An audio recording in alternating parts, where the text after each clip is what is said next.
I would paint a lot. And even when I wasn't painting, I was living with these paintings because I'd go up there and, you know, hang out with Bob the cat and look at the paintings and think about the individuals involved. See, I studied every one of their stories ahead of time.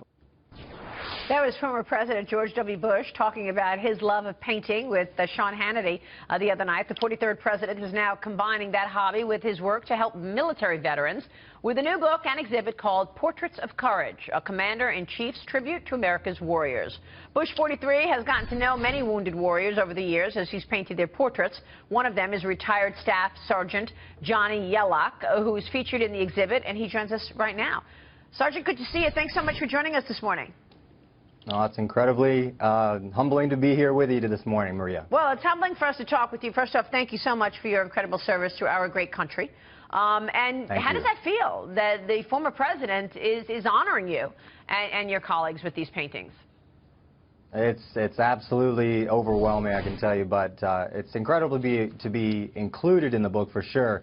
But I got to tell you that after witnessing the entirety of the exhibit, just incredibly more so overwhelming that our president, George Bush, would take so much time and dedicate it to painting so many of us wounded warriors. Sergeant, it's Dagan McDowell. How important is it, though, for the American people to see these warriors who have served this country? How important is the message that the president is helping get out there with these portraits? I feel like what the president is trying to do is to get the people who are able to either read the book or have the ability of visiting the Bush Center in Dallas on the SMU campus, an opportunity to actually form a personal connection, as he has been able to do in his post-presidency, with those of us that have worn the uniform and served this incredible country.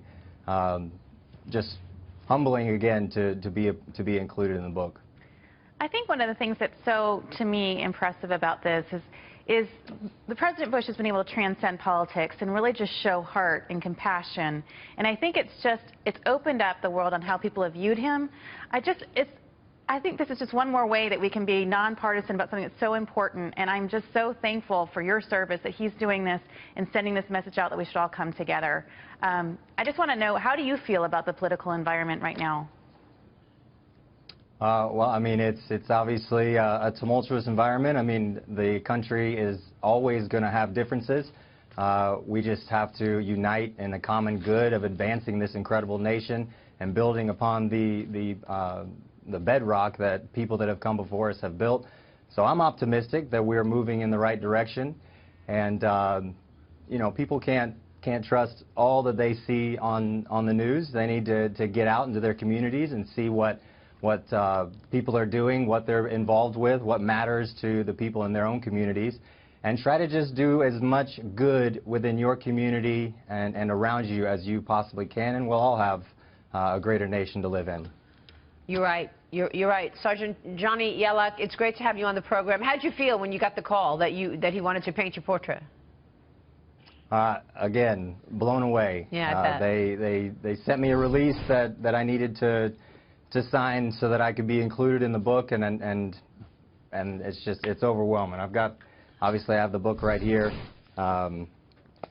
This was a personalized copy that George Bush signed and sent to all the people included in the book. But again, more so than just being in the book, it's about the entirety of the work and about the work that George Bush does with the Military Service Initiative at the Bush Center. Terrific. Sir, again, thank you for your service. We so appreciate your time this morning. Sergeant Yellock, good to see you, sir. Thank you.